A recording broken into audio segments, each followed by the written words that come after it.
आप देख रहे हैं द इंडियन समाचार, नो कम्प्रोमाइज, ओनली न्यूज। वित्त विहीन कॉलेज के प्रधानाचार्य ने मुख्यमंत्री अध्यापक पुरस्कार को लौटाने के लिए लिया खत। हसायन क्षेत्र के वित्त विहीन कॉलेज हनुमान इंटर कॉलेज के प्रधानाचार्य मुख्यमंत्री अध्यापक पुरस्कार से सम्मानित सम्मान को वापस करने की घोषणा करते हुए मुख्यमंत्री के नाम लिखा एक खत। उल्लेखनीय है कि कोविड-19 के कारण शिक्षा संस्थाएं काफी समय से बंद चल रही हैं। शुल्क न आने से शिक्षा संस्थाओं के संचालक वित्त विहीन अध्यापकों को वेतन भी नहीं दे पा रहे हैं। उसी का कारण है कि वह जीविका चलाने के काबिल नहीं रहे। राज्य सरकार द्वारा सभी को आर्थिक सहयोग दिया जा रहा है, मगर अनेकों मांगे रखने के बावजूद भी वित्त विहीन शिक्षकों को कोई सहायता नहीं दी गई। इसे लेकर उन्होंने मुख्यमंत्री को प्रेषित एक पत्र में उल्लेख किया।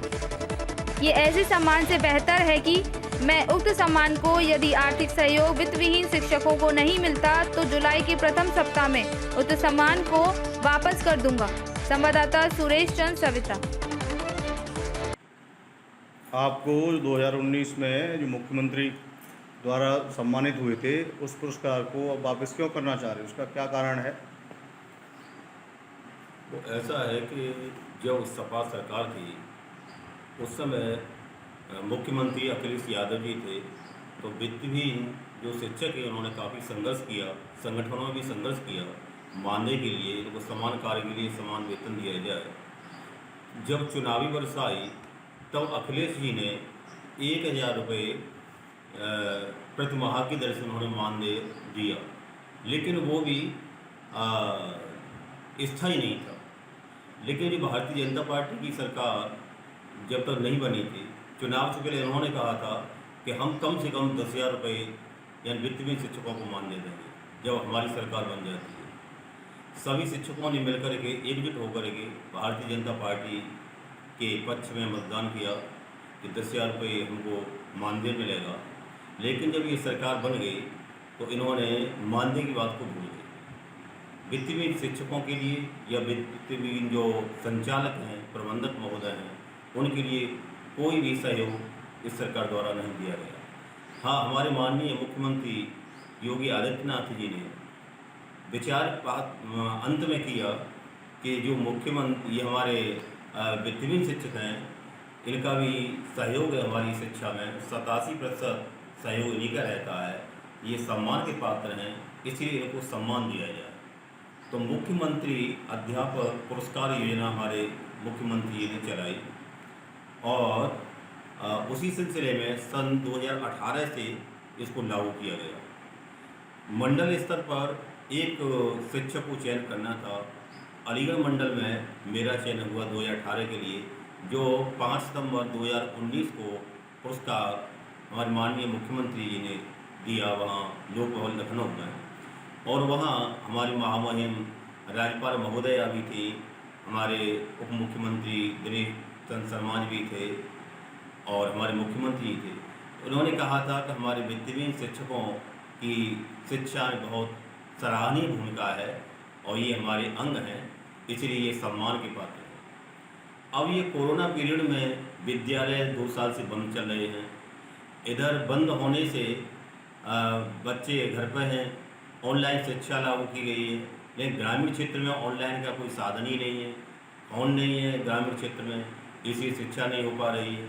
इसलिए ग्रामीण क्षेत्र का कोई अभिभावक फीस देने के लिए तैयार नहीं है। जब फीस प्रबंधकों को नहीं मिल पा रही है तो उन्होंने वेतन देना बंद कर दिया। अब वेतन नहीं है तो जितने भी यानी हमारे वित्त विहीन शिक्षक 3.5 लाख वित्त विहीन शिक्षक हैं, 1.5 लाख कर्मचारी शिक्षणेतर हैं, जिसमें लिपिक हैं, चौकीदार हैं और इधर सेवक हैं, ये 5 लाख के लगभग तो हमारी माध्यमिक शिक्षा में बैठ रहे हैं। इसके अलावा प्राथमिक शिक्षा के अलग शिक्षक हैं, इधर उच्च शिक्षा में भी हमारे वित्त विहीन शिक्षक भाई हैं, ITI में भी हैं, सभी घर पर हैं और भुखमरी के शिकार हैं। लेकिन हमारी सरकार ने सभी के लिए कुछ न कुछ किया है। अब तो यानी हमारी रेहड़ी वाले हैं उनके लिए भी यह सरकार सहयोग कर रही है और जो राज्य हैं वहाँ सरकार वित्त विहीनों के लिए व्यवस्था रखी है, लेकिन हमारे यूपी सरकार इसमें कोई विचार नहीं कर रही है। इसलिए सभी भुखमरी के कगार पर हैं और अब ऐसी स्थिति हो गई है शिक्षकों की कि पहले तो खाने के लिए अनाज उनके पास था, लेकिन अब अनाज की भी कमी हो गई है। इसके बाद में पहले दूध वगैरह लेते थे, अब दूध का चाय पीना भी लोगों ने बंद कर दिया है। अंतिम चरण उनका चल रहा है, भुखमरी के शिकार पूरी तरह हो रहे हैं, बहुत दुखी हैं, लेकिन हमारी सरकार नहीं सुन रही है। अब तो हमारे जो सत्ता पक्ष के जो सांसद विधायक हैं वो भी क्षेत्र में देख रहे हैं कि वास्तव में वित्तीय शिक्षकों में हाहाकार मचा हुआ है, और इसका कहीं सन 2022 में जो चुनाव होगा उसके दुष्परिणाम हमारी भारतीय जनता पार्टी को न झेलना पड़े। तो वो भी हमारे मुख्यमंत्री जी से बार बार कह रहे हैं। अभी हमारे मानवेंद्र प्रताप सिंह जो MLC हैं हमारे स्नातक के अलीगढ़ आगरा मंडल के, तो उन्होंने भी अपना एक पत्र वहाँ हमारे माननीय मुख्यमंत्री जी को दिया और कराया है। हमारे उमेश द्विवेदी जी हैं जो शिक्षक MLC हैं लखनऊ से, उन्होंने भी यानी वो भी BJP से, उन्होंने भी अवगत कराया वहाँ कि शिक्षकों की दुरुस्ता हो रही है। इधर हमारे सांसद ये सतीश गौतम जी हैं, इधर हमारे अनिल पारासर जी भी हैं, विधायक सांसद सब यानी अवगत करा रहे हैं कि किसी तरीक़ा से इनकी स्थिति में सुधार नहीं हुआ या इनको कोई कोरोना पैकेज नहीं दिया गया तो वास्तव में इसका दुष्परिणाम सरकार को झेलना पड़ सकता है। इसलिए हमारे ये सभी